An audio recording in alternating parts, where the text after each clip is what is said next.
Սեպտեմբերի 27-ին, երբ այդպես նաև ցավոտ միջադեպ էր ինձ համար իրենց տեսնելը եռաբլուրում եւ առաջի զգացումը, որ ես ունեի եւ երևի այսպես ենթագիտակցությանս մեջ ես նույնիսկ տեսա դա, իրենց ձեռքերն էին արյունոտ։ Ես իրենց տեսնում էի ֆիզիկապես ու իրենց ձեռքերը դեմքը ամբողջությամբ արյան մեջ էի տեսնում։ Եվ էլի եմ ասում, այլ բան է էկրաններից այն կողմ տեսնել, այլ բան է իրականում տեսնել։ Իրենք բոլորը շատ երջանիկ էին այդ օրը։ Եռաբլուրում շատերս ենք եղել եւ բոլորս այնտեղ լուռ ենք, վախեցած, սարսափած եւ գլխիկոր սևազգեստ մայրերի մոտ։ Ես նույնիսկ եթե այդ օրերին մոտենում եմ, բառ չեմ խոսում։ Ես չգիտեմ գլուխս կախ ամաչելով, գետինը մտնելով կամ շատ ժամանակ չեմ էլ մոտենում, որովհետև ուղղակի, չգիտեմ, ես ունեմ այդ իրավունքը մոտենալու այդ մայրերին, թե ոչ։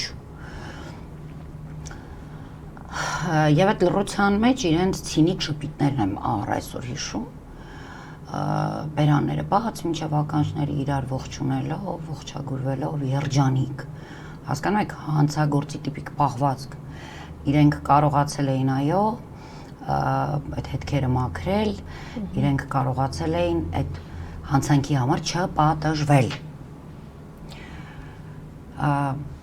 Եվ ցանկացած հանցանք ունի իր վաղեմության ժամկետը, թեկուզ էմոցիոնալ դաշտում, ոչ թե օրենքի առաջ։ Եվ իրենք համարում են, որ այդ էմոցիոնալ դաշտում եւս վերջ, վաղեմության ժամկետն անցել է։ Այսինքն 5 տարի անց այլևս պետք չի հիշատակել նախ որևէ մեկին, երկրորդ առավել եւս մեծագույն հանցանքը, որը իրենք կատարեցին հանձնելով Արցախը, պետք է շատ արագ մոռացության տալ, շատ արագ եւ նախապես իրենք ոչ թե պատրաստվել են մեր տեղահանումից հետո, տեղահանման օրերին, այլ նախապատրաստվել են մինչ շրջափակումը։ Այն օրը, երբ իրենք որոշեցին, որ այո, պետք է Լաչինի միջանցքը տեղափոխվի, երբ պետք է Բերձորը, Աղավնոն, Ներքին Սուսը հանձնվի։ Այդ օրը արդեն կար պլանը, կար ծրագիրը, սցենարը եւ դա որոշված էր, որ հետո լինելու է ցեղասպանություն, լինելու է գաղթ